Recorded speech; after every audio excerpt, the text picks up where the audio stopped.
Salam baku hantam. Pasukan khusus disiapkan dengan kemampuan dan tugasnya yang sangat khusus dan spesial. Nah, salah satu yang paling diunggulkan adalah Denjaka atau Detasmen Jalamangkara, Tentara Nasional Indonesia Angkatan Laut. Denjaka bukanlah pasukan yang sembarangan. Prajurit di dalamnya merupakan gabungan dari pasukan elit TNI Angkatan Laut, yakni Kopaska dan Taifib. Buset, masuk Kopaska aja udah sulit nih bos. Ini anggota Denjaka terdiri dari Kopaska. Wow nggak tuh? Pemutungan Denjaka berdasarkan instruksi dari Panglima TNI di masa lalu pada tahun 1984. Keistimewaan dari prajurit ini yang selalu digadang-gadang bahwa satu personil Denjaka sama dengan 120 orang prajurit TNI biasa. Nah loh, artinya apa? Artinya tidak mudah memang menjadi seorang Denjaka. Mungkin manusia biasa saja tidak akan sanggup bos. Bahkan katanya dari ratusan prajurit yang tangguh pun, hanya 50 orang saja yang memenuhi kualifikasi penuh menjadi anggota pasukan khusus tersebut. Mereka akan mendapat pelatihan yang sangat keras yang biasa dilakukan di Kawah Chandra di Muka, Situbondo. Bahkan tahun-tahun sebelumnya tidak sedikit prajurit yang gagal dalam proses pendidikannya dan hanya belasan saja yang diterima. Bagi yang tidak berhasil dan gugur akan kembali lagi ke kesatuan sebelumnya. Sementara jika prajurit berhasil masuk ke seleksi tahap 2, tidak semuanya bisa lolos.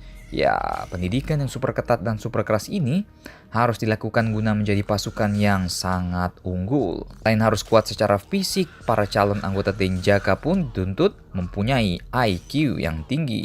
Kenapa? Ini karena prajurit Denjaka akan sering digunakan dalam masalah penyusupan di daerah operasi sehingga mereka harus mengatasi masalah dengan cepat baik secara individu maupun secara kelompok. Selama dalam proses pendidikan, calon anggota hanya akan mendapat teori di dalam kelas 20% saja.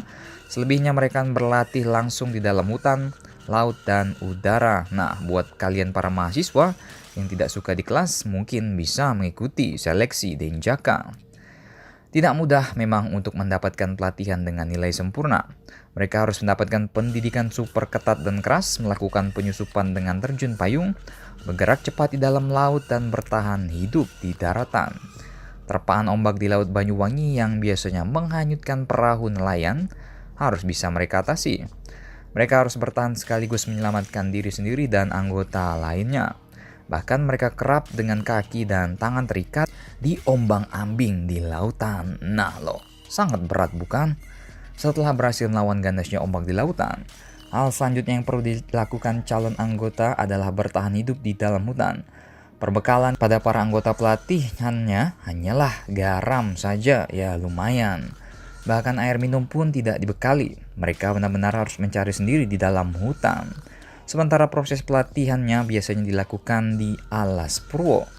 Tepat di tengah hutan, mereka harus bisa bertahan hidup selama berhari-hari.